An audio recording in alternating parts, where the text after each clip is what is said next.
Halo semuanya, sebelumnya terimalah salam Buddhis dari saya, Namo Sanghyang Adi Budaya, Namo Buddhaya. Perkenalkan, nama saya Edwin Andreason dengan NIM 210403050 dari jurusan Teknik Industri. Nah, pada kesempatan kali ini saya akan membahas tentang kerukunan antar umat beragama dalam pandangan agama Buddha. Oke, tanpa basa-basi lagi, langsung saja kita mulai. Yang pertama, apa sih kerukunan antar umat beragama itu? Nah, jadi mungkin di era globalisasi saat ini kita sudah tidak asing lagi ketika mendengar masalah-masalah ekonomi, sosial, politik, budaya, dan lain sebagainya. Nah, salah satu masalah yang masih menjadi perbincangan hangat di negara kita adalah masalah tentang agama. Tentu hal ini berbanding lurus dengan kemajemukan agama yang ada di negara kita. Seperti yang kita ketahui bersama bahwa terdapat 6 agama resmi yang diakui oleh bangsa Indonesia. Nah, oleh karena itu diperlukan suatu pemahaman tentang kerukunan antar umat beragama ini. Maka dari itu, izinkanlah saya pada kesempatan kali ini untuk menyampaikan sedikit pandangan saya dan juga pandangan dalam agama Buddha tentang kerukunan antar umat beragama ini. Next. Oke, nah jadi yang pertama, menurut pandangan saya sendiri, kerukunan hidup beragama adalah suatu kondisi di mana setiap masyarakat yang berbeda agama dapat hidup bersama-sama secara damai tanpa mengurangi hak dan kebebasan masing-masing orang dalam melaksanakan kewajibannya. Selanjutnya, nah terdapat pengertian dari KBBI, di mana menurut KBBI rukun artinya asas dasar baik dan damai, tidak bertengkar, bersatu hati, dan bersepakat.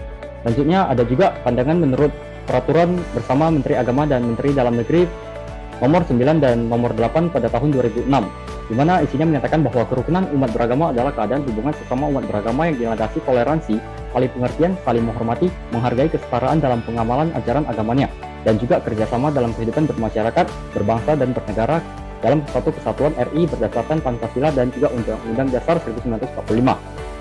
Oke. Nah, sedangkan dalam pandangan agama Buddha sendiri, kerukunan antar umat beragama adalah sikap hidup rukun dan damai. Sang Buddha menganjurkan 6 dharma yang bertujuan agar kita saling mengingat, saling mencintai, saling menghormati, saling menolong, saling menghindari percekcokan yang akan menunjang kerukunan, kesatuan, dan kesatuan. Nah, apa saja sih 6 dharma itu? Oke, jadi ini dia 6 dharma yang diajarkan oleh Sang Buddha. Yang pertama itu memancarkan cinta kasih atau metta dalam perbuatan kita sehari-hari. Yang kedua, menggunakan cinta kasih dalam setiap ucapan berbicara dengan etika. Yang ketiga, selalu mengarahkan pikiran pada kebajikan.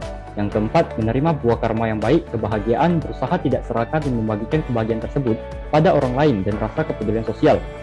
Yang kelima, melaksanakan moral atau sila etika dengan sungguh-sungguh dalam pergaulan bermasyarakat. Yang keenam, mempunyai pandangan yang bersifat membebaskan diri dari penderitaan, hidup harmonis, tidak bertengkar karena perbedaan pandangan.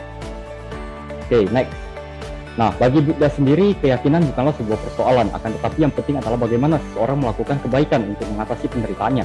Buddha pernah menjelaskan bahwa ajaran tidak mempunyai keinginan untuk mendapatkan pengikut atau membuat seseorang meninggalkan gurunya, melepaskan kebiasaan cara hidupnya, dan menyalahkan keyakinan yang telah dianutnya.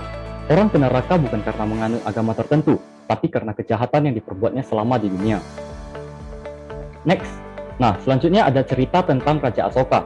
Nah, jadi Raja Asoka ini adalah seorang raja yang menjalankan pemerintahan dengan sistem Buddha Dharma yang mengutamakan semangat cinta kasih, toleransi, dan juga kerukunan hidup umat beragama.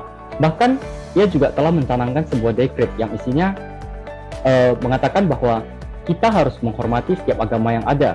Jika kita menghormati agama kita sendiri, maka kita juga harus menghormati agama orang lain yang berbeda dengan kita.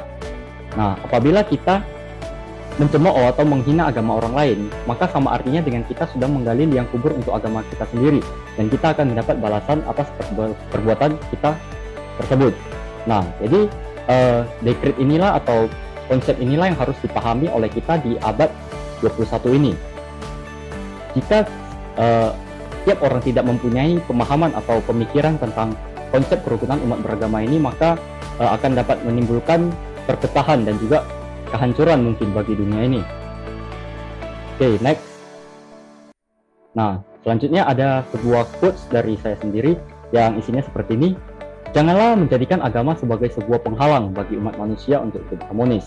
Akan tetapi, jadikanlah agama sebagai sebuah jembatan bagi umat manusia untuk dapat terus hidup berdampingan dalam setiap perbedaan yang ada. Oke, next.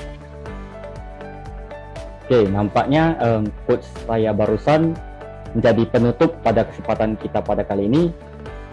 Sekian yang dapat saya sampaikan. Saya mohon maaf apabila terdapat kesalahan kata dalam penyampaian saya sebelumnya. Akhir kata saya ucapkan sabe sata bawantu suku tata, semoga semua makhluk hidup berbahagia. Sadu, sadu, sadu. Namo Buddhaya, terima kasih.